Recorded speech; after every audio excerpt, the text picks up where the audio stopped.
This is your last chance. After this... Or should we not follow the advice of the galactically stupid? That is a nice boulder. Ludicrous speed! Go! Ladies and gentlemen, coming to you pre-recorded from two undersized apartments in New York City, it's Revenge of the Film Nerds. There, we're in a tight spot. I hate when people talk during the movie. With your hosts, Black Crystal. I'm not bad. I'm just drawn that way. And Jack Manley. What we've got here is failure to communicate. A podcast for nerds by nerds. Oh, you betcha, yeah. Failure is not an option. And now, here are your hosts, Black Crystal and Jack Manley.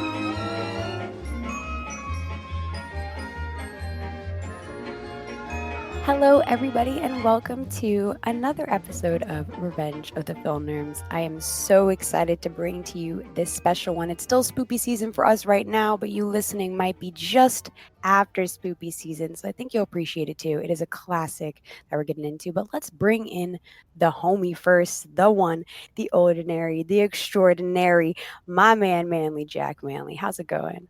I'm feeling pretty good about today, BK. This is going to be a lot of fun, I think, because we've been focusing on, not new, but certainly newer films, stuff that came out in the last 50 odd years.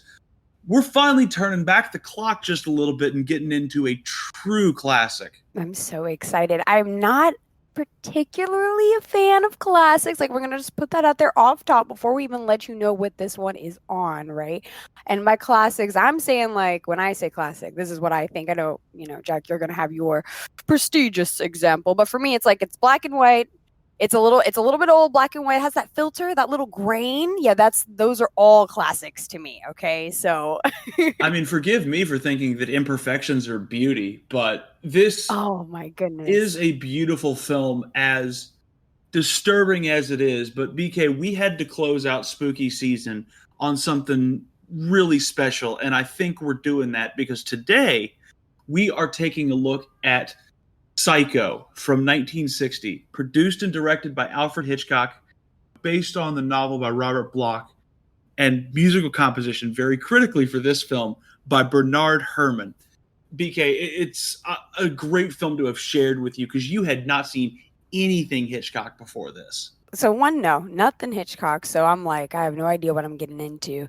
And then two, as someone who is kind of very enjoying horror and things in that adjacent lane, not seeing such a staple. I had known of the film, right? Everyone talks about it. Like, I know the Netflix series, right? Oh, Bates Motel. I didn't watch it because I felt it wasn't fair. I'm like, I have no idea what this movie is that this whole thing has come from. So I am so excited today to really get into the ride and the roller coaster of how this film came to be such an iconic piece. It is amazing. Psycho is as much an event in film history as it is about the film itself. And there's a lot of stuff that I'm very excited to bring to this discussion.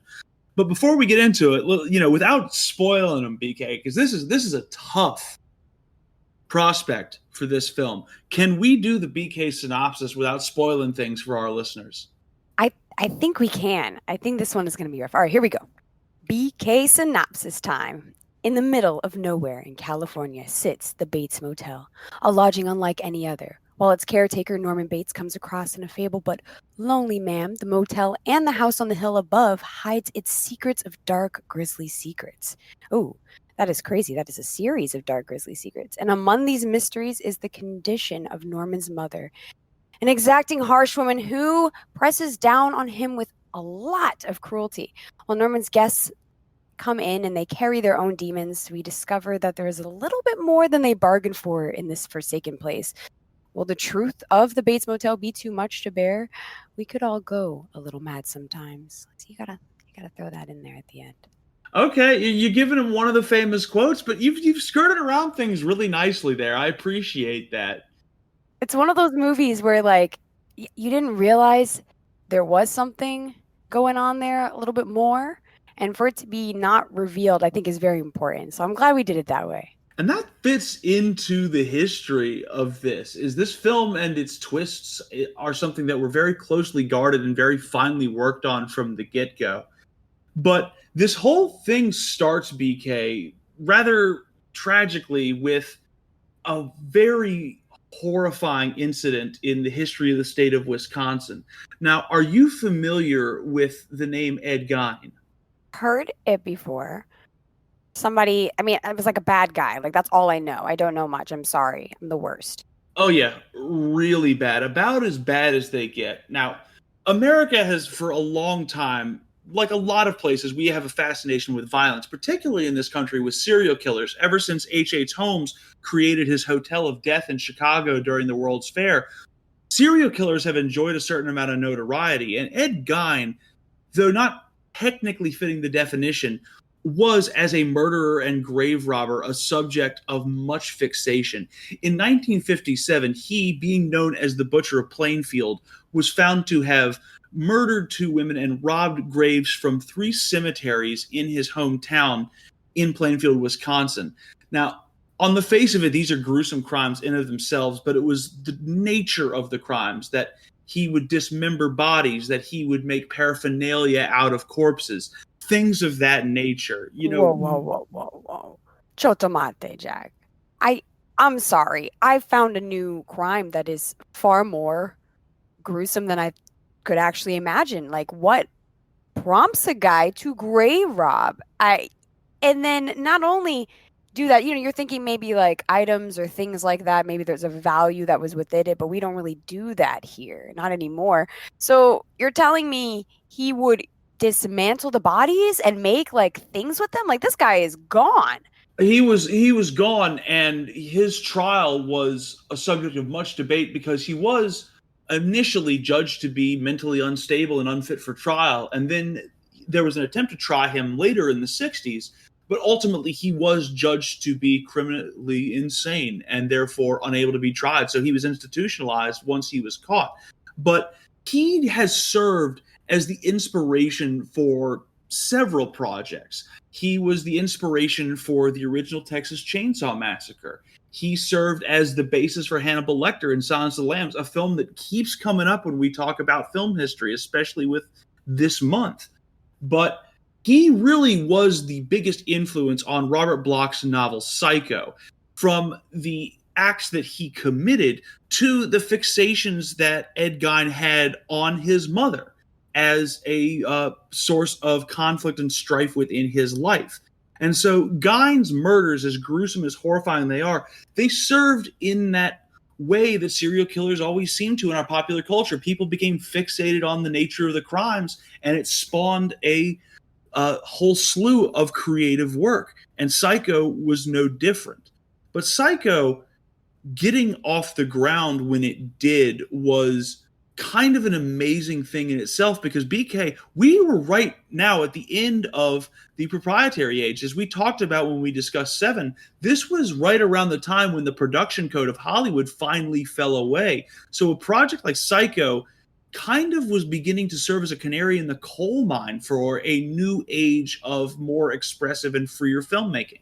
It's very interesting. I'm glad we're kind of getting into this now, and I think it hinges on what I thought was fascinating, still picking up on how cutting edge this film was for the time. Without knowing much about the time, I could still get that vibe.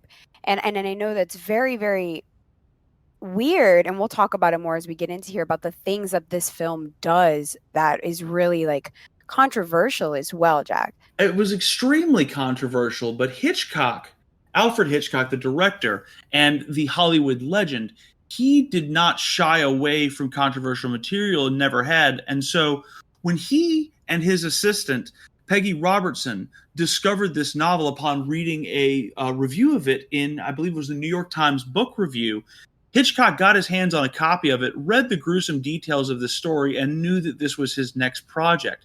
And this was at an interesting time for Hitchcock as a director and as a creative. He was, on one hand, just coming off arguably his greatest successes as a filmmaker. He had just finished Vertigo in 1958 and had followed it up with 1959's North by Northwest, two of his most well-known films. But he had just, in the end of 1959 and the beginning of 1960, had to abort two projects when he was trying to get his final picture at Paramount off the ground.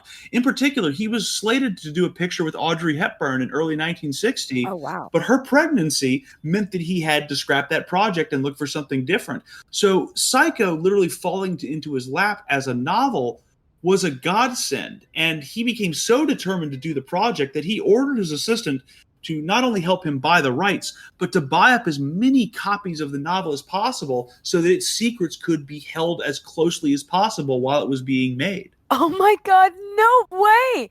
Imagine if this novel like popped off though, more, and he didn't do that. I think that's hilarious. Like maybe that's the key right there is that. It's like get the source material, make sure no one else has it. So when you create this legend, you can just like re-release it and get double the money. This guy's a genius already. I love this Hitchcock guy.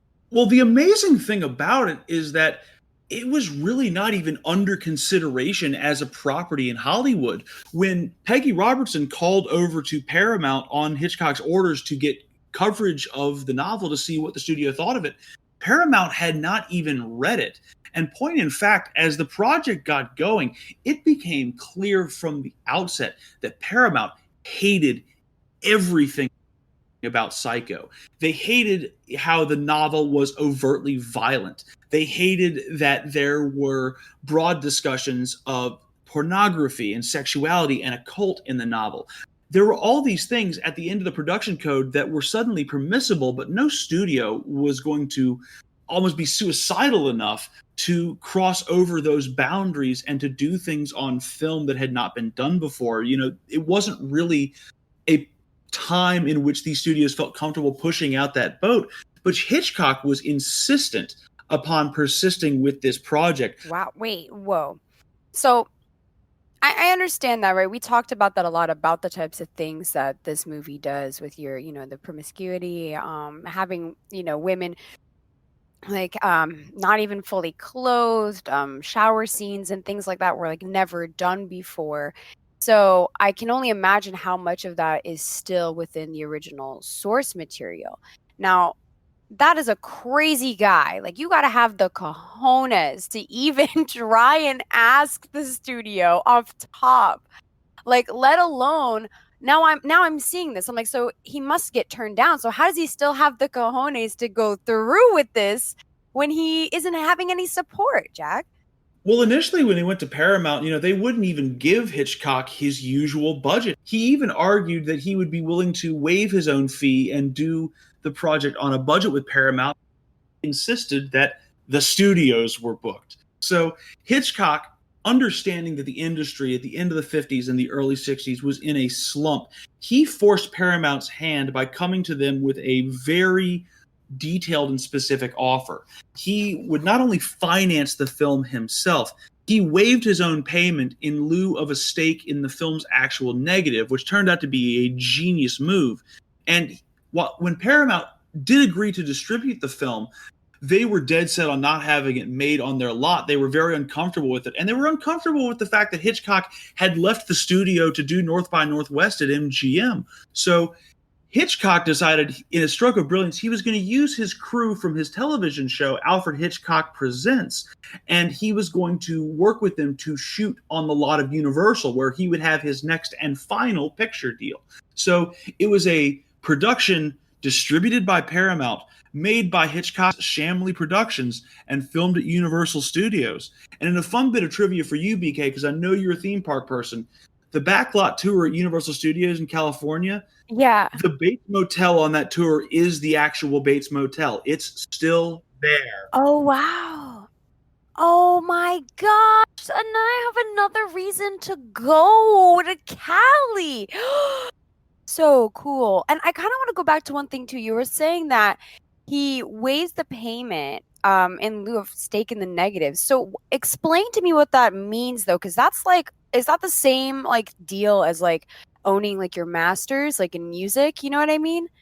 Absolutely, because it means that Hitchcock had a say financially in when and where and how the film itself would be distributed, which comes into the picture a little bit later. He would eventually end up selling that stake in Universal. To this day, the film is still jointly owned between the two studios, but he did control that stake in the negative, and he controlled a majority stake in the negative, which allowed him to really set up distribution to his liking. But before he could even get through that, before he could even get this project off the ground, he had to win this massive fight with Paramount, and he had to go through all of these real cuts to what he was used to. He was determined to do it in black and white because it would save money and because he knew the project would be too gory. He also knew that he was going to have to do the project for under $1 million. So he was working with budget constraints that he had noticed happening in the film industry, and he almost took it as a challenge. He saw all these low-budget sort of sci-fi and horror and thriller films coming out, and he said to himself, yeah, but what if somebody, quote-unquote, good does one of these movies? So Hitchcock took the limitations he was under as a real challenge. Interesting. That's so cool, because like I'm a firm believer of someone like limitations breed creativity. So to like know that he was really trying to like almost sort of prove something to these studios that's like, hey, look, like I know quality content when I see it, and we can make this happen. Like, quit playing around, you know? So I'm already liking this Hitchcock guy, bro. Like, oh my goodness. I mean, he's a complex individual for sure, but he really does in this sense and in this project thrive within limitations. And limitations is a great word to bring up, BK, because it hits on something that's actually new for us at Revenge of the Film Nerds.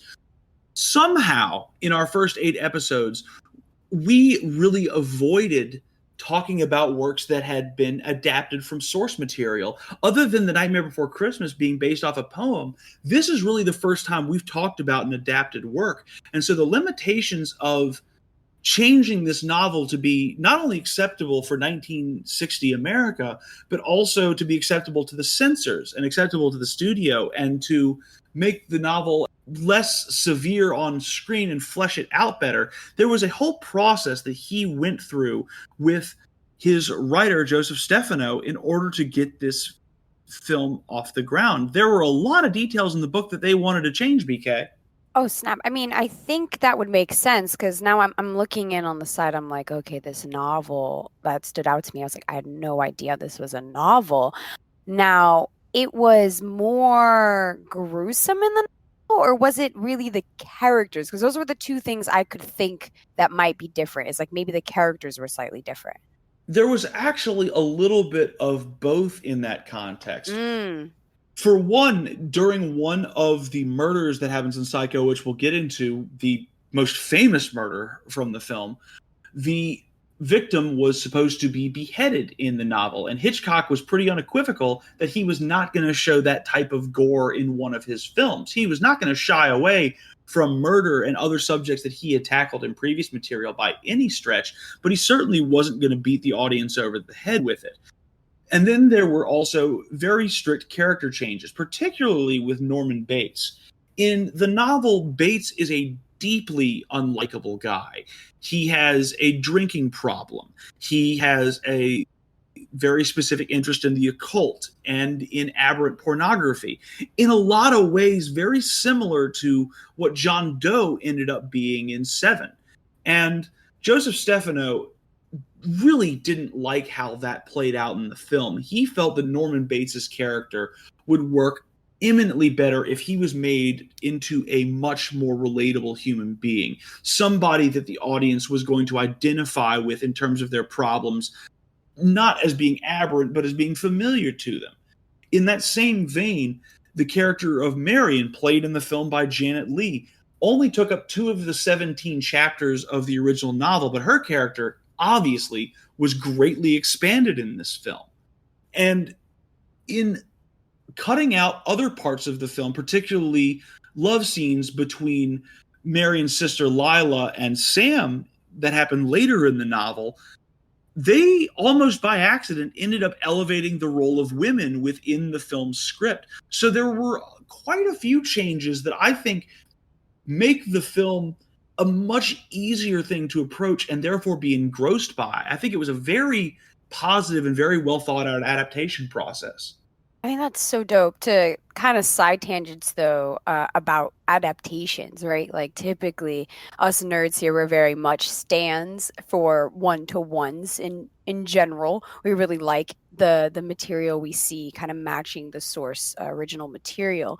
But I'm a big fan of adaptations that kind of take the key things that are important and really do in fact successfully build out their own news story from that source material. And I'm starting to think Psycho is maybe the original, best adaptation ever, because I can't imagine watching this film with the premise of what the novel is. I mean, this guy's like on a farmland, it's very different. I think I'm seeing the exact like lines that you point out, Jack, of like how Hitchcock is like, let's take Norman and make him a little bit more humanized. Let's make him more relatable. Let's take the victims and let's actually give them purpose and things like that, and not let them just be objects of storytelling. And I think it does such a good job in this film.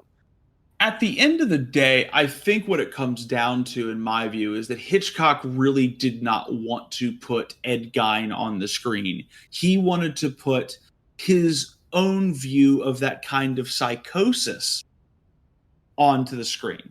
And I think that those changes really make a brilliant impact, because this is a tense film from the word go. I mean, when we go into the opening titles, these animated, quite literal splits of character names, the space is very disjarring. But what really sets it apart, BK, is the music. Oh my goodness, that's all it is in my notes. That's music, epic. It's like exhilarating. It sets the tone, Jack. Like, I'm like, the movie hasn't even started and I'm tense, bro. Like, I am like tense. These lines, like you said, are going across the street. They're like cutting through. I'm like, oh my God, am I going to get cut? Like, what's going to happen, man? Like, who is the genius again? I know you said it earlier, but who is the mastermind behind such musicality and composition? This is really special for me because I get to talk about composer Bernard Herrmann in conjunction with Psycho. Now, I know that a lot of people who watch newer films in the last 50 years are probably not going to be very familiar with Bernard Herrmann unless they've seen Taxi Driver, because that's his score as well.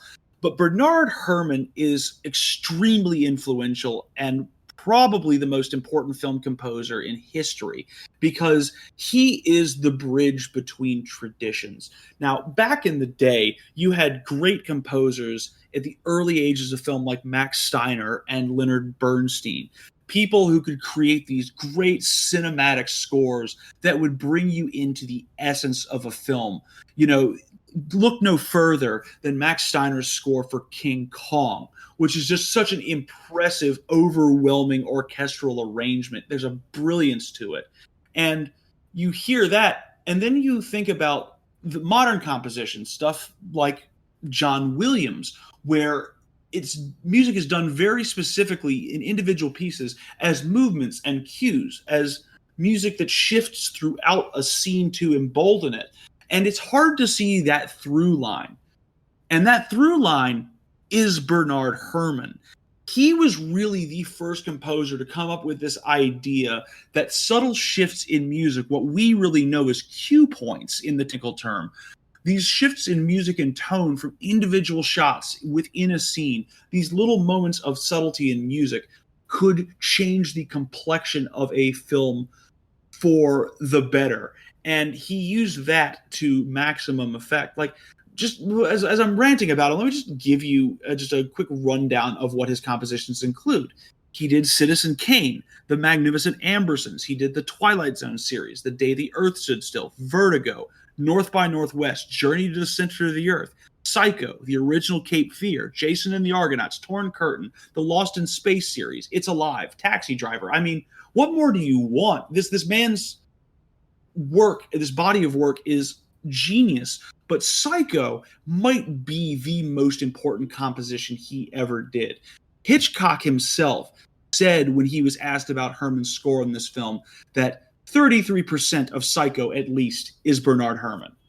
I can give that to you though, because like it's almost as if the music is its own starring character in this film. It is truly the driver, and you just listing off his works there, I was like, oh, I'm starting to hear it. Like the tones, like very good at like setting these very intricate kind of settings, these little worlds, like peering into these different realms of emotion and like in feelings, very good, and they're always leveled and layered. There's so much depth to it. Like you guys got to just listen to it, because we can't gush over it enough. It's a type of music you need to in fact experience, I have to say. It moves you. It does, and it's a real triumph of, again, limitations on this. Is Herrmann was initially not going to work on this film because he could not get his usual fee from the studio, as he was going to have to work on a cut rate. But what he did with that cut rate is decide, I'm not going to work with a full orchestra. I'm going to work with a string orchestra. No brass, no percussion, no wind instruments of any kind. You just get strings.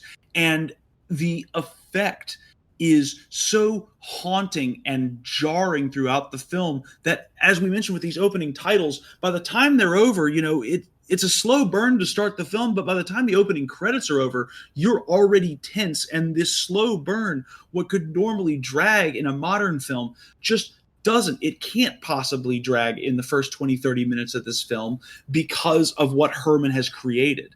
And also, BK, the film does start on what we might consider to be a low note with modern eyes, but at the time was extremely controversial. You noticed this up top. Oh yeah, I'm glad we're getting into this, because like the first scene we see is very scandalous. Like it is the aftermath of a sexual encounter with these two individuals, and you've got Mistress here, half dressed. I'm like, I don't think I've ever seen a black and white movie with a woman like half naked on a single bed. We were coming off of this period. Again, I keep mentioning the proprietary age in this, but, Rear Window, which Hitchcock released 6 years before this, famously at the end of the movie, James Stewart and his love interest in the film, they're still sleeping in separate beds. There is no implication whatsoever of sexuality on film. And bam, right from the get-go, you see Marion Crane, Janet Leigh's character, and you see Sam Loomis, her lover, not her husband, her lover, enjoying a tryst at a hotel. It is absolutely scandalous for the time. This implication of extramarital sex, it was even hard for the actors to get into it because it was so weird and considered improper for the age. Now, granted, Janet Leigh really threw herself into this role and was willing to be expressive and to put herself at risk to be this sexual as a woman in this film. And she really took that on as a challenge. But right off top, you see Psycho breaking the norms of what film had been to this point. I think that's so awesome for this movie, and kind of just to tie it together, because in my experience when watching this, you go from the title sequence, all that tension, and you go right into an intimate, what as a woman can perceive a vulnerable scene, and I'm already like, is this guy the killer?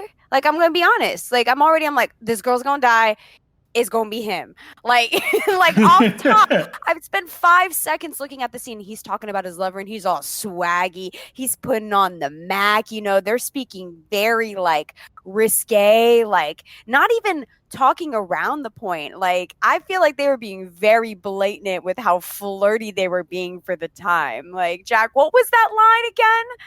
Something about stamps? Yeah, no, Marion Crane saying to Sam that, when it came to putting out postage, she licked the stamp on the alimony, really, making blowjob entendres in 1960. Bro, this film is very, one could say very progressive. It was not just controversial. It really was setting up the stage of wow, this woman also kind of seems to be in control of the situation. Like, I was very shocked with how that scene kind of played out. I was more expecting the guy to be like, oh, yeah, sure, whatever, baby. And he's kind of like, yeah, come find me. And she's like, let's get married, sounds very dominant. And he's like, you know what? Sure, let's do it when this divorce finalizes. And I'm like, all right, this is going to be a bit interesting. This is not the typical damsel in distress, I would think, coming from a classic film. Like, I was not expecting that, Jack. She's very self-possessed, is Marion, in this. But the other thing I really love about this scene, too, through her dominance and through Sam's ascent to her, despite his problems, you start to see these two as flawed individuals. I mean, the implication right off the top of it being a extramarital affair, despite the fact that they're two single people, that itself, for the time was a, considered flaw that these people had. Sam's money troubles gave him a very human element. Marion's desire to pull them together in almost kind of, as you mentioned, a dominant, almost obsessive way shows her flaws, shows that there is part of her that is willing to reach out for this in an irrational way. And you start seeing that everybody you're going to view in this film has real flaws. And sure enough, when we get to Marion's job and a really, really sleazy businessman just happens to drop $40,000 in her lap, you see that weakness catch her off guard, and Marion goes a little bit mad. I'm glad you pointed that out, because I think she did get a little unhinged. I think it was, I don't know, her just kind of falling into that, like you said, that flawness, that almost humanistic point of like, even a woman could in fact, question that moral high ground you have if someone gave you that much money when you needed it the most. I feel like that was what was cool to me. And like that sense of it is, I can see a madness, like that sense of not being able to control your instincts, even, because she is very quick to get into the next situation, coming from that office scene straight into, like, I would say, the first movement of the film.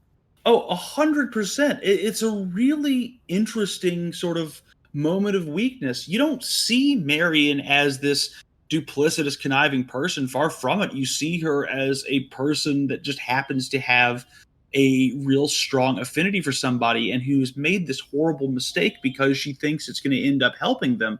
And in trying to go to meet Sam to bring this money to him, she goes on a real escape. She absconds from Phoenix, where she lives, to head into California, and engages in all sorts of suspicious behavior along the way.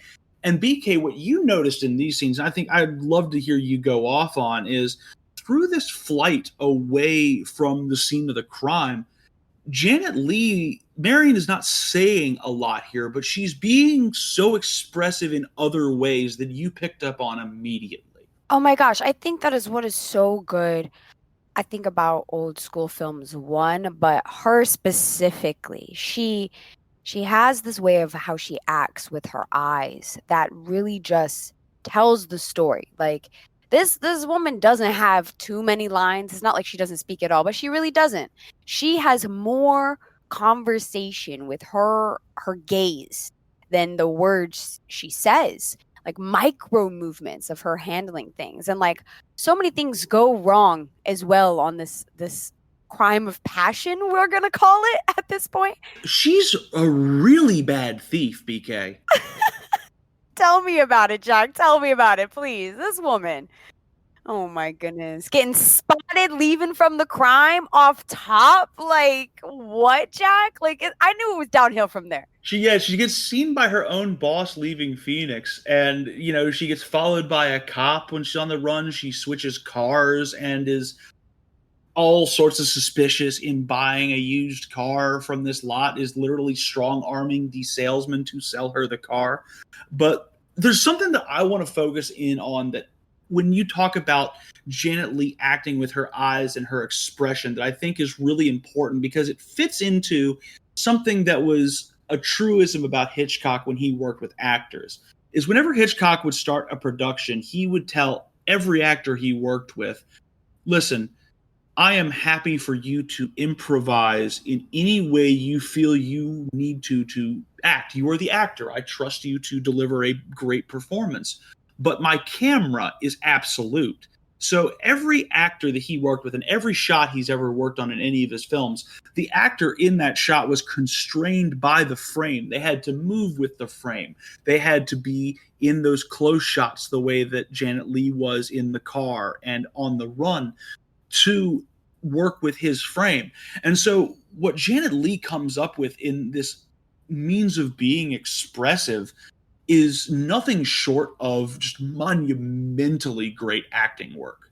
Not only the emotion she's expressing, not only the intensity at which she is doing it, but it is, again, like she is giving you dialogue. I feel like I can't even stress that enough of her simple eye flickers and twitches of like whole conversations. And maybe that's me just relating to her a little bit more as a femme, as a woman.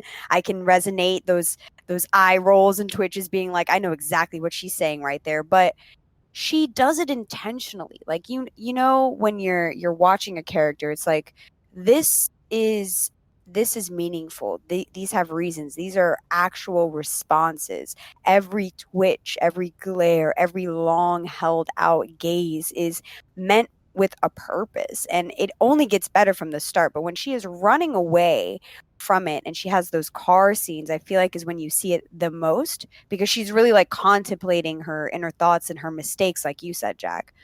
Just unbelievable work on her part. And you mentioned, interestingly, I think you mentioned watching the characters, and one of the things that really works about Psycho, and you notice it here at the beginning, and you even noticed it in the scene where she moves the money into the rolled up newspaper and puts it back in her bag, or when she takes out the money to pay for the used car, is it feels like you really are watching Marion. And part of that is that Hitchcock shot this film on 35 millimeter cameras, but he shot with a 50 millimeter lens to approximate the human eye. It's interesting because we talked about with Alien this technique being used by Ridley Scott of feeling like you're always watching the crew from another perspective. Psycho kind of pioneered that, and you start noticing that in these early scenes. I love how you throw that out there. He's like, yeah, Psycho probably just created all the stuff your favorite movies ever did. Like, thanks, Jack. Like, and then just lays it up to the next segment. How you gonna do me like that? Like, I'm a little shook. Well, no, go off if you want to go off on it. I'm a little shook. It's a great technical achievement, but it's something that I particularly noticed early in the film with Marion's character specifically. Oh, totally. Like the bathroom scene, like I think that was the one that stood out to me the most. I'm glad you said that, because it's like in this weird corner angle, and I'm like, this is an old movie. Like, like I can't believe they're getting these types of shots. Like in my head, I'm like, I don't even know what kind of camera you could use.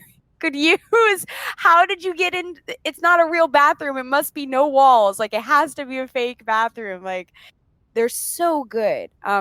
And then as we go from there to the Bates Motel, I think the shots while we're in that area are really good. Most notably, getting the motel with the house in that back shot just sets that dun dun dun stage of like, oh man, someone's getting messed up in here. Like, don't go there.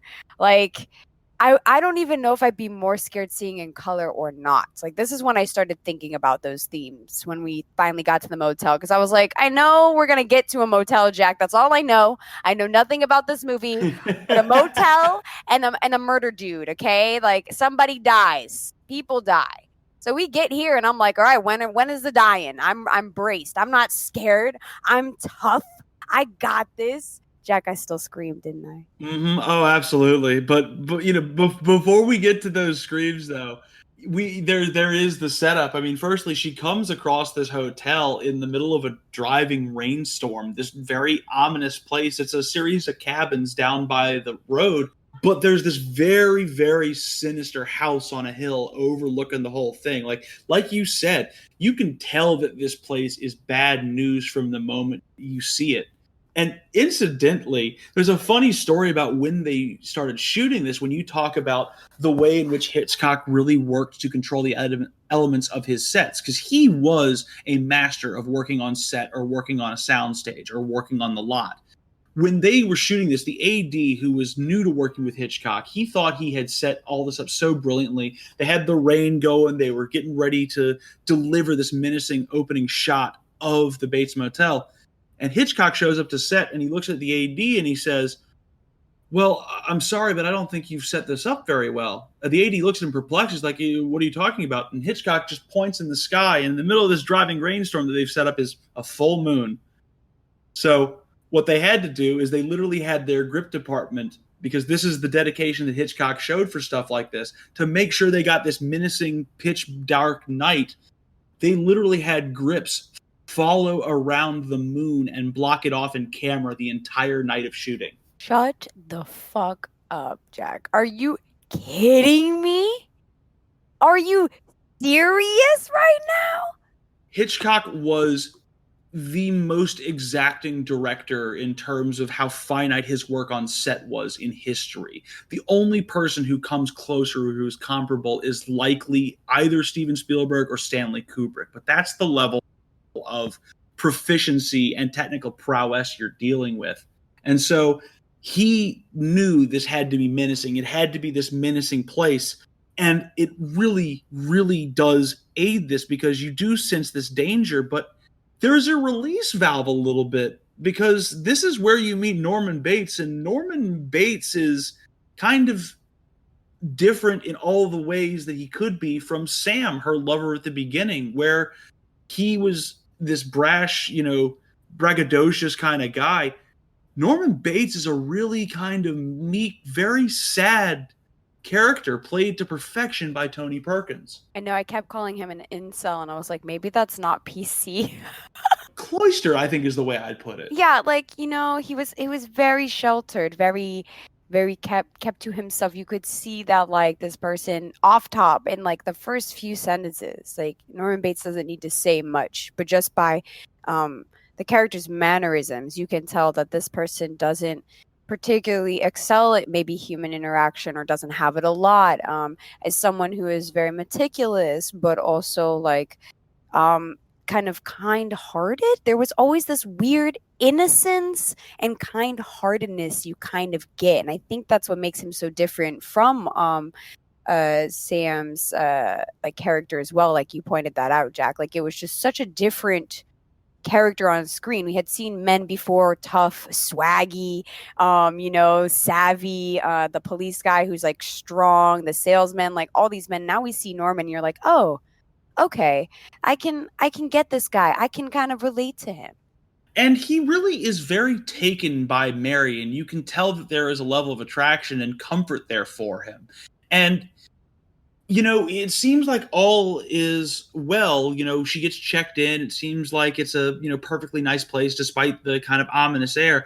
And then as she's getting ready in her room, she hears from the house on the hill this really heated argument between Norman and his mother, calling this woman, kind of a trollop, talking about, her in overly sexualized terms, defending her, being very defensive of her son, not wanting his attention to go anywhere else. And you see when he comes back with a little dinner for Marion that they share in the parlor, he's much more browbeaten and downtrodden than he was initially. There's a conflict to him. Yeah, he definitely had depth. I feel like a lot of the only other character that had much depth was our main leading lady.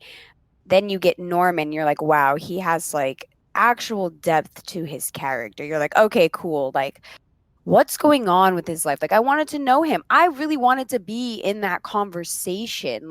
They set up so much intrigue for this character of what type of person is going to maintain a hotel that's almost unnoticeable from an old highway that isn't used again, to finding out you're hearing him have this fight with his mother who's been the only one in his life who's sick, and you're like, okay, this kid has compassion, dedication, is loyal, but also tormented. You could kind of see that torment when he does come into the parlor scene, and they're there trying to kind of gauge, I guess, each other's wits, or maybe Norman's just trying to have a conversation, because he doesn't really talk to anybody, but you feel that, like, you really get emotion in these scenes, and I feel like you get throughout the film. This is like the part where I really started to connect to both characters. What strikes me about the parlor scene, and I think it being one of the more subdued scenes is also one of the most important, is there's this realization in talking with each other,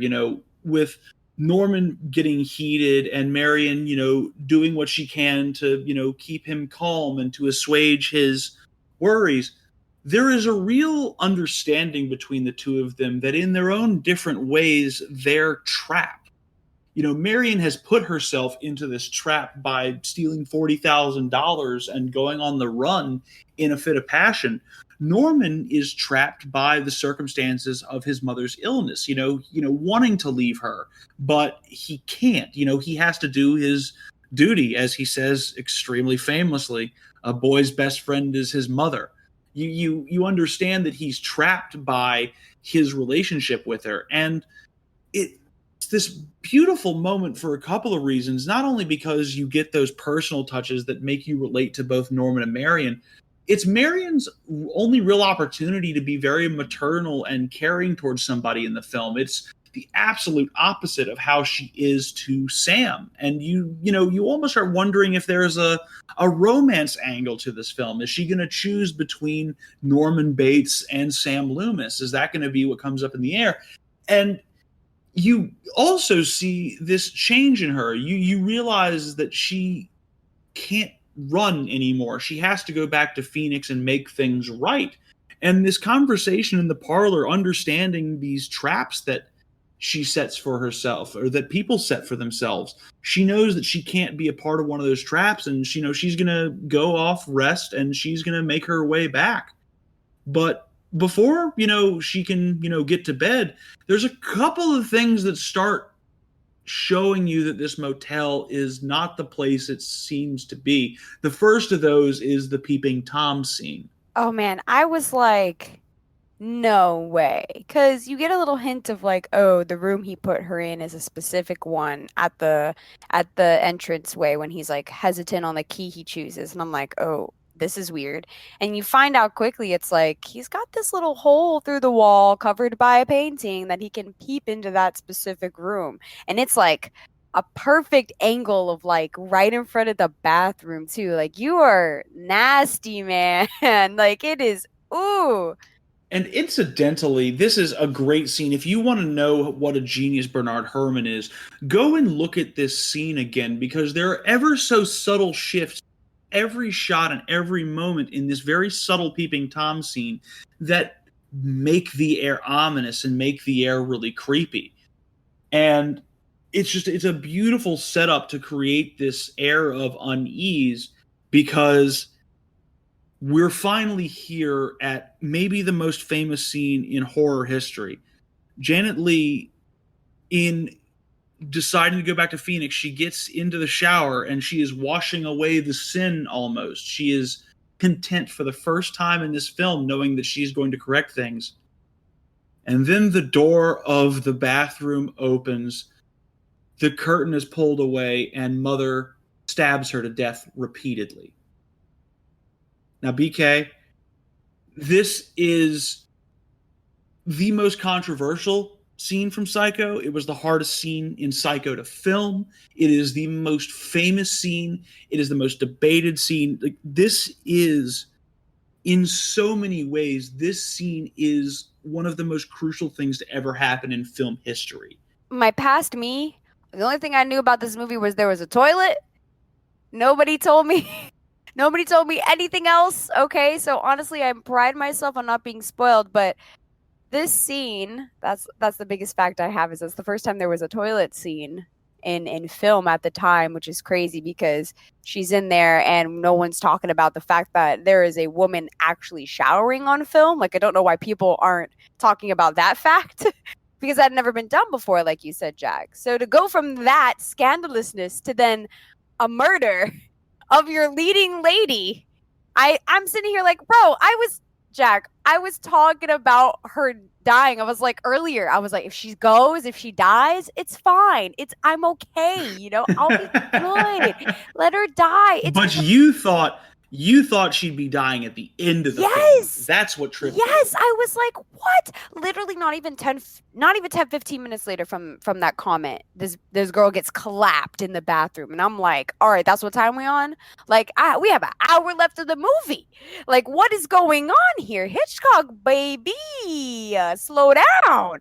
Before we get really incisively into what makes this scene special, there are two things about the film's history that come into play specifically around this scene. Firstly is that Hitchcock really had to call the censors' bluffs on this. Now, contrary to popular belief, Janet Leigh was actually not fully nude for this. She had moleskins over her breasts and over her privates in order to give her a certain amount of privacy in these scenes. At no point did Hitchcock suggest she be fully nude, only that they be able to create the suggestion of nudity on film. And the censors, when they showed this to them, they, were in an uproar. They claimed, I can see her breast. And Hitchcock, stopped the film and said, no, you don't actually see one of her breasts. I know you think you saw one, but you didn't. And they went back and literally re-rolled. They rolled the reels back. They played it again. And the censor could not claim to have seen any nudity or seen a breast. And so the shower scene was able to go through unedited. And the second thing to discuss here is really when you mentioned that we've bandied about it, that you didn't kill a star halfway into a film. This wasn't done. The concern that Hitchcock had that people would come in late to the film and wonder where the hell Janet Leigh was so pronounced that he used his controlling stake in the negative to enforce a policy that nobody could be let into a showing of Psycho after it had started. If you missed the opening to Psycho, better luck next time. You need to be there at the beginning of the next showing. You could not go into the theater, no matter who you were, to see this film once it had started rolling. That's crazy. I don't even think. First of all, I wish I was back in a time where that could be actually enforced. But also, second of all, how do you enforce that? Like, that's kind of crazy. I guess, just lock the doors. Fire hazards don't matter. You're good. Oh, and it pissed off critics something fierce too, because the critics didn't get special screenings because he thought that they would spoil the surprises of the film. Wow. And so the critics had to go see the film in theaters along with the rest of the rabble. Like everybody else, they didn't get any special treatment on this one. Oh, man. But you can see why when you look at a scene of this magnitude. I mean, this took them a week to shoot. And while, Janet Leigh was given all the comfort possible, the water was kept warm for her. She was constantly, given support and communication with Hitchcock while they were shooting this, because it was a very difficult scene. They were going through a radical number of setups, as they had, over 50 setups in this. They, shots from 76 different angles. They created a special rig so that the water from the shower could pour past the camera and not on it. They had to take and retake the shot where Marion Crane's dead body is staring with her head on the ground outside of the shower. There were so many complications to doing this scene, in relighting it, in reshooting it, in getting all of this done in a important way, but it was done in service of making it into a montage. Hitchcock had this belief, and I think that this is one of the smartest things anyone has ever understood about horror or thrillers or what have you. In creating suspense on a film with something like a murder like this, it was not to Hitchcock about showing the audience the gore of the event. He didn't want to shock them with that. What he wanted to do is make a montage that was so subjective that you thought, as the viewer, you saw more than you actually did. Even when we were watching this film, you were convinced that you saw Janet Leigh naked. I was convinced that I saw the knife break the skin at one point in her stomach, but it was all done through clever shooting and clever editing.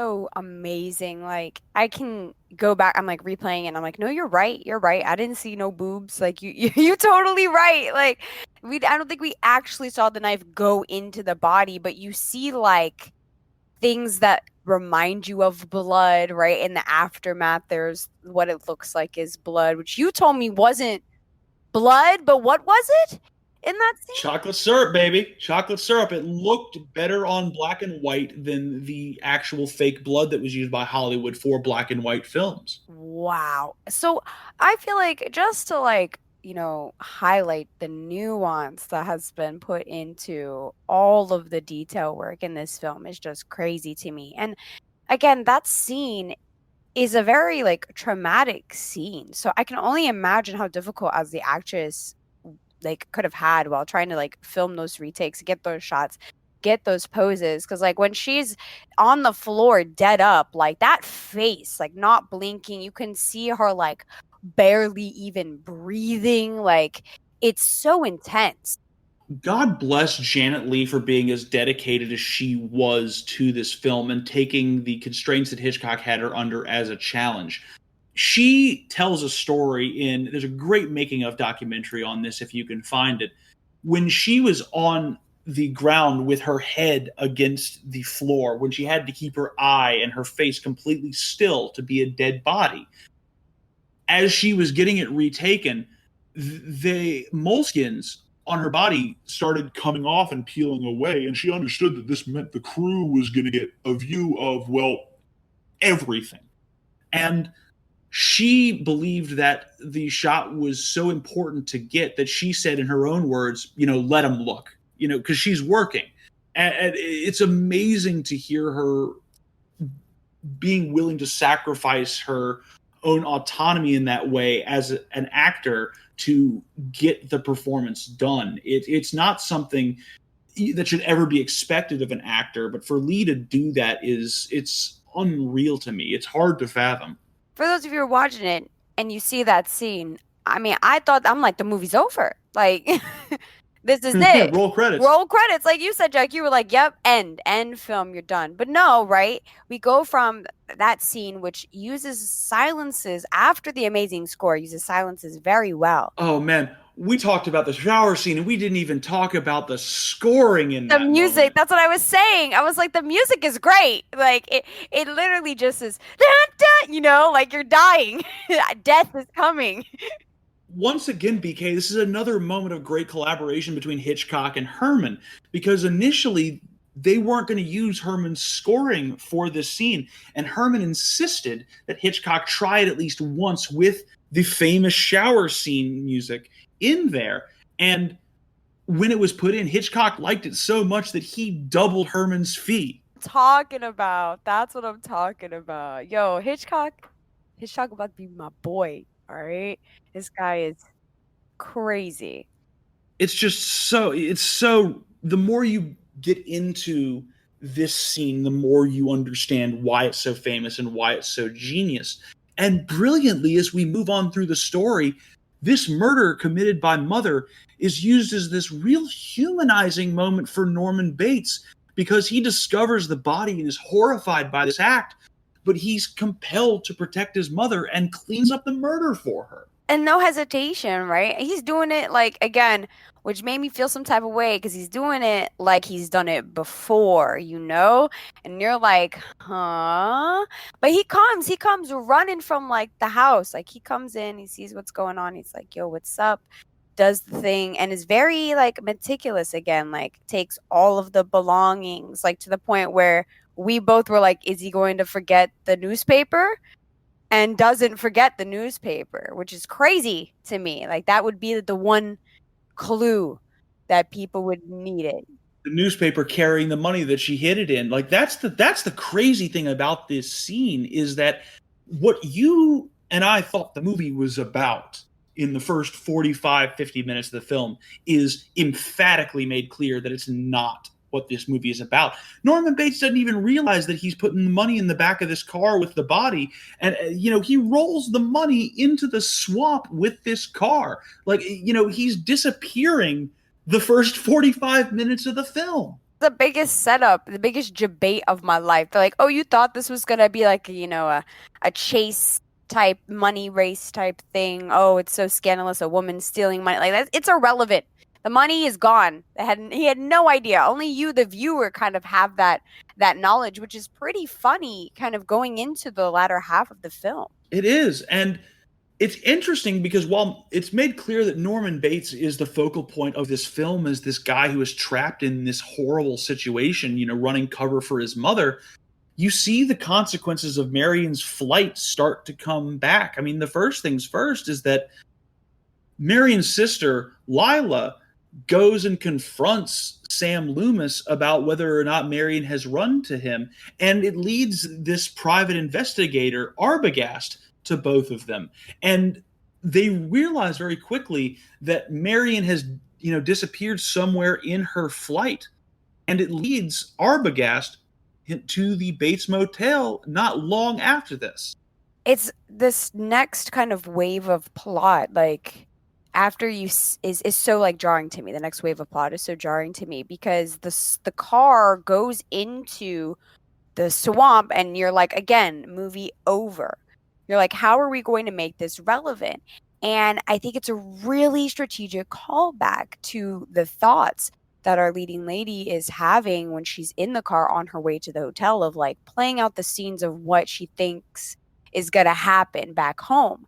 And sure enough, it's almost as if the movie picks up right as those thoughts are happening. Like, it is in fact her sister who does in fact find out from her job that she's not there. So she comes and sees the lover and is accusing the lover of doing things like that. And you just kind of get to see that whole separate plot that was kind of laid up to you as what you might think is throwaway dialogue, but to me is like a crazy setup back in the day. I'm like, oh, okay, we should have known this was coming, almost. Like, how come we didn't pick up on that narrative still probably happening? You've had this focus on this very self-possessed woman who is robbed of her humanity and is robbed of her life in the first 45 minutes.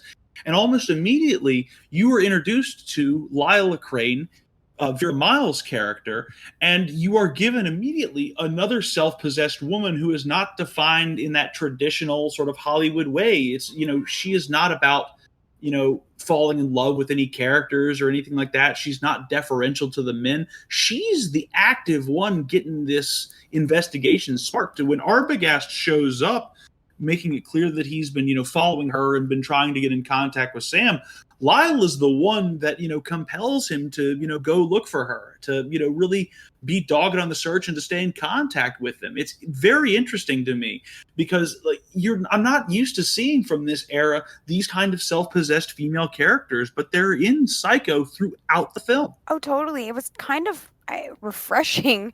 It's so weird to say about an old film, but it was refreshing to see Marion's sister really be the driver. Like you said, like she was like, I'm not taking no for an answer. Like, I'm gonna keep the power in my hands. Like, and if I do have to turn to the authorities, like, I'm still going to be the one who's like going to push it far. Like, I'm going to get to the bottom of this and nothing is going to stop her. And she doesn't get wrapped up into that relationship. You think like, oh, maybe your sister's gone, maybe she falls in love for the lover, or falls in love for, Norman Bates. We're thinking maybe that's the love story. Like, you're still looking for a love story. And I feel like so awesome that doesn't actually happen in this movie at all. Well, really, it moves right beyond that beat and straight to Arbogast's trip to the Bates Motel, where you start to see Norman really get put in a place of desperation. Like Arbogast, played by New York character actor Martin Balsam,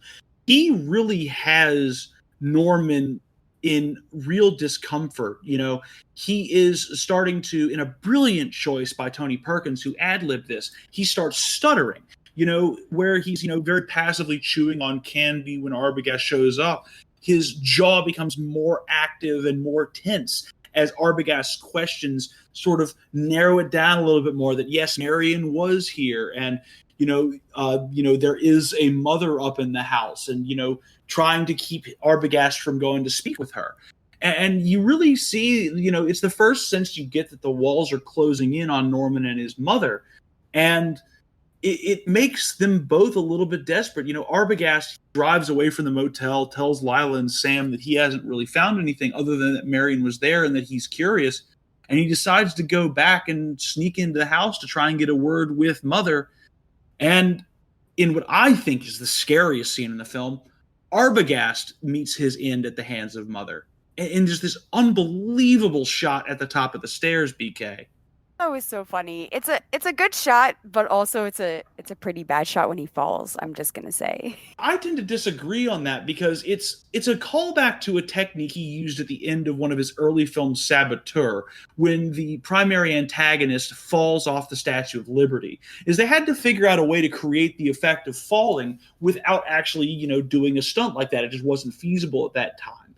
But it's a scene that was hard to do. It was shot, originally by the assistant director because Hitchcock caught the flu. And when he came to set, he realized he couldn't use anything they had shot, so he had to reshoot it in a very fine way based on storyboards. The camera was constrained by having to be at this weird high angle so that you wouldn't see, Mother's face. You would just see her burst forth from this room and come and kill Arbogast. It was all done with a lot of constraint. And yet, I agree. You can see it there, but for the film techniques they had at their disposal, I am willing to give the staircase shot a pass.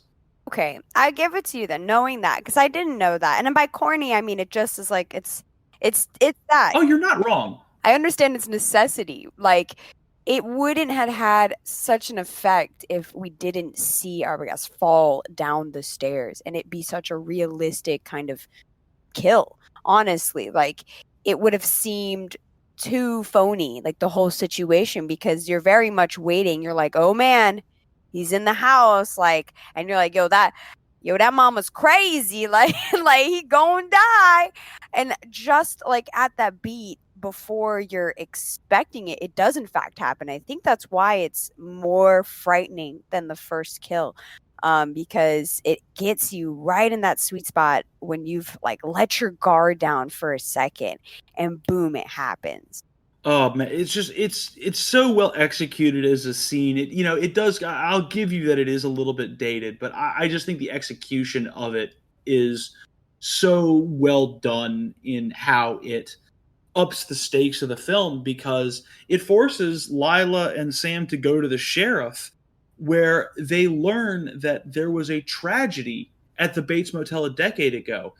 According to the sheriff and his wife, Norman's mother's been dead for a decade because she was involved in some sort of tryst with a guy who was married, and there ended up being deaths involved. And there suddenly is this question of, then who's this woman in the house? Is it Norman's mother? Did they fake this death, as you mentioned? Did they, did the mother kill the wife and the husband and then cover it up by faking her own death with Norman? Is that why Norman is so protective of her? The stakes are upped by this because the two remaining protagonists have to figure out what's going on. Their hand is forced. Such a good like beat change, because like now we got to get the situation going. Like, more people are just going to die, or it's going to be forgotten, because now we have our people in authority who are all like, well, this is fact. Like, I helped pick out the coffin. Like, isn't that what the sheriff's wife says? Like, it's periwinkle or something. And like, you're like, oh, okay. Even as the viewer, you're like, oh, okay. Like, so either it's believable that she's dead or she's like dead. Like, you start to question yourself. Like, you're like, oh, okay, like, what is true here? I thought I was being given all the behind the scenes things already, right? You got to see the peeping Tom scene, you got to see Norman clean up the crime, and you're like, okay, cool. Well, how come I didn't see this secret? How come I didn't know this? Now the director's starting to hide things from me. You were just as clueless for once, I think, as our two new protagonists have to kind of continue to take this issue in their own hands and decide to go to the motel themselves to get to the bottom of it. And again, we've heard Norman speaking to somebody in the house. We heard him yelling when Marion was there. We, hear him talking and arguing with this woman about hiding her in the fruit cellar when he realizes that, things are starting to collapse in on him. So like there's clearly something going on. And so Lila and Sam go to the Bates Motel and they check in, and it's no longer this air of affability from Norman Bates is he is just like with Arbogast. He is tense. He is hostile. He's, forgetting to do very basic things about running the hotel that Sam is chiding him on. And there's clearly something the matter. And Lila realizes they have to go and look for the mother in the house, that they are under the impression that there is something that they don't know. But they make a quick stop first in cabin number 1 where Marion stayed. And sure enough, in the toilet are the remnants of the paper where Marion was doing her figuring on about the money. And it proves to them that Marion had in fact been there. I thought that was so crazy that that's the one thing they forgot was the paper. Like, you missed it. You got everything else. You even got the money. But you didn't catch the tiny little, like, detail there of the papers that she tried to flush down the toilet. Like, that was such a good, like, moment there where it was like, okay, cool. It gave them the clue they needed and that security to be like, no, we're in the right place. And confidence, I think, that kind of gives them the upper hand in these last few scenarios. It gives them the upper hand for a little while because Sam goes to distract Norman in his office in the hotel while Lila heads up to the house. And she goes through the upstairs of the house first, and you can tell there is something clearly wrong. You see the mother's room preserved perfectly. There's an indent in the bed where she's been lying. You see this room that belongs to Norman Bates, and it looks as though it's been untouched since he was like 7-8 years old. There is this book that she pulls out from the dresser, and she looks, perturbed by. There's clearly something off here. And that moment, though, subsides because Norman does catch on in being pressured by Sam in the office that Lila is missing. And so he goes running back for the house, and Lila heads down to the fruit cellar in an attempt to hide. And this is where we reach the film's real climax, BK, is Lila heads in there, and who is sitting in that fruit cellar but Mother, not facing away from camera. And she heads up to her, and this is where it really hits the height of the frenzy in this film. Oh, yeah, you see Mother, you're like, okay, cool. She comes over, she's like, hey, yo, Ma was good. And Ma's not a mom, Ma's a whole ass skeleton. Excuse me, what? Mom is a corpse. She is a corpse. This woman is dead up, fully clothed, dead. This is no living being. And sure enough, the score from the shower scene hits again as Lila is horrified. And then I think, again, one of the scariest moments of the film, you don't see the killer show up at first. You just hear frantic pounding running down the stairs. And then suddenly appearing in the doorway with an expression of glee and a knife in hand is Norman Bates dressed in his mother's clothing. And he charges at Lila, but Sam, who had been incapacitated, comes there just in time and stops Norman and ends the killing spree. It was Norman the whole time, BK. I'm so excited that that's actually what happened, because when you speculate in the movies, I'm a Scorpio, so like I speculate a lot. I gotta know what's gonna happen, okay? I was like, oh, what if it is him? What if he's so crazy that it's him? And I'm like, this movie wouldn't do that. This movie can't actually choose the ending I would want. So I'm like telling myself that's not the answer the whole time. So when that moment comes, I'm like, oh, it's on. Oh, this is it. This is what we love to see. Like, holy cow, what a reveal. I can't believe, like, the first, I would say reveal for movies. I don't know if movies really did such spoiler type trick endings ever before this, but my God, I would have to say this is the original debate. It's pretty close. I mean, there were critical climaxes in film before this, but nothing that was quite this shocking. And it required the writer Joseph Stefano, who, funnily enough, he was in psychoanalysis while writing this script because he had his own issues with his mother that he, put into the script in a way, almost as a coping mechanism.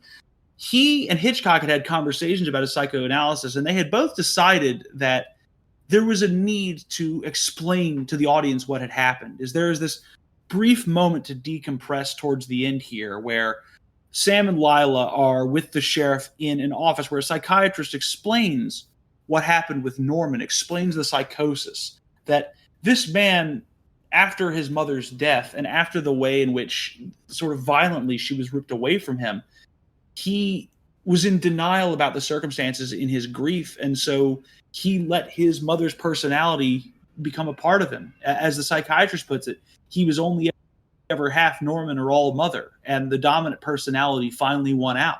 One, I love it when films really do talk about conditions, when they do try to explain it to the audience.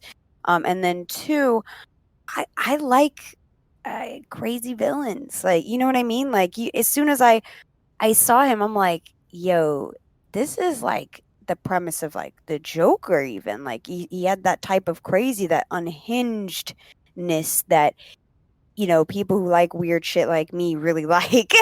So I'm sitting here, the psychiatrist telling me, I'm like, yep, oh, I know this condition. This is typical. You ever seen Split? Yeah.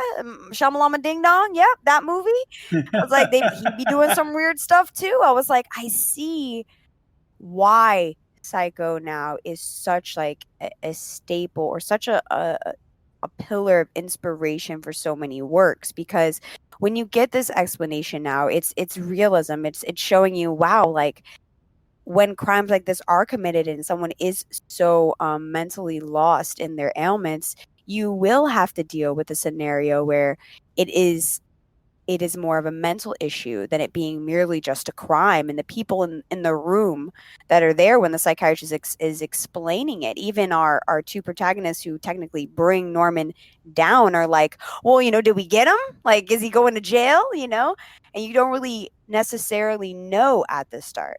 And it's crazy because this is a full 6 years before Truman Capote would release In Cold Blood, which as a true crime work would become the first real examination of psychoses within different criminals. It was the first attempt to, you know, in that true crime perspective, really get into the mind of somebody who could do something so horrible as murdering multiple people.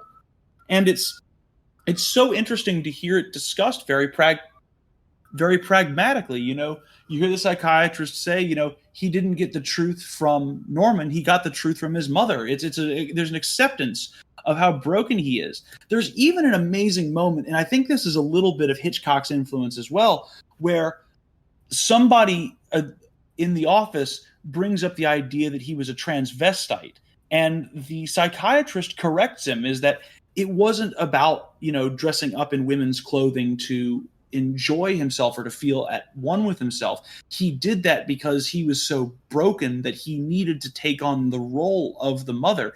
And it's an interesting touch because Hitchcock had dealt with transgressive subject matter in his film Rope, and Tony Perkins, who played Norman Bates, was often thought to be gay. It does not matter whether he was or not, but they were both, as a result, very familiar with that kind of transgressive subject matter. And it's a subtle nod to that. It's a subtle nod to the idea that being transgressive was not an abnormal or criminal thing. The criminality comes from how broken Bates was. It had nothing to do with being in cross-dress. Actually, kind of impressed that they took the time to kind of differentiate that, because like the comment of being like, oh, he's a transvestite, like I was like waiting for it, you know, which was so funny, and they give that to you, but they quickly shut that shit down. They're like, no, like you're not understanding the point here. Like I need to explain to you the type of like fracturedness that Norman's brain has, and the type of personas that actually live and reside within him that can take over him. And I think that is so well pointed and very necessary in such an old work. Like I kudos to really like making sure that was accentuated and like there was a clear distinction between the matter. And we're feeling great. We're feeling like we understand this. We feel like we're going to, you know, get that chance to breathe. But it wouldn't be Alfred Hitchcock if he didn't mess with us one last time. And oh my God, I'm getting goosebumps just thinking about the ending of the film, because we go into the cell where Norman Bates is being kept, but you're hearing his internal monologue, but you're not hearing Tony Perkins. You're hearing Mother, voiced by voice actor Virginia Gregg, and you're hearing her conniving and twisting the circumstance. And you see her acting passively and acting, trying to be normal, literally ending the film with, a fly flying on Norman's hand and saying, I hope they are watching, as they'll see her and they'll say, look, she wouldn't even harm a fly. And as we fade out ever so briefly before the very last shot of the film where the car is being removed from the swamp, you see an overlay of Norman's face with the corpse of his mother. And that's the image Psycho chooses to leave you with. It's shaking. Like, it's honestly shaking. Like, the wouldn't hurt him a fly thing really sends it home with the type of person. It's that smile. Yep. It's that fucking smile that Norman Bates has. It scares the absolute bejesus out of me. Because you're like, oh, well, like, you're not even sure if it's him, right? And then you're like, maybe, where it is him. No, is it Mother? Like, at that point, like, you don't know. Like, after they establish there are two people, they're like, you look at him with that newfound knowledge and you're like, you're internally deciding whether you believe this truth, whether you believe that Norman is something else entirely. And like, all that smile does not help, okay? It does not help your interpretation of how corrupted and crazy this guy is. And honestly, it's pretty much of a cliffhanger in a sense of like, will he get tried? Will he get sent to the asylum? And then would he leave? Because it sounds throughout the film as if he's been to an asylum or an institution before and has left. So the end, I'm questioning if there was a true resolution even. Is something resolved, or is the film merely just letting you go? There you go. That is the perfect way to say it, Jack. Honestly, I don't think I've ever felt that way about a movie before.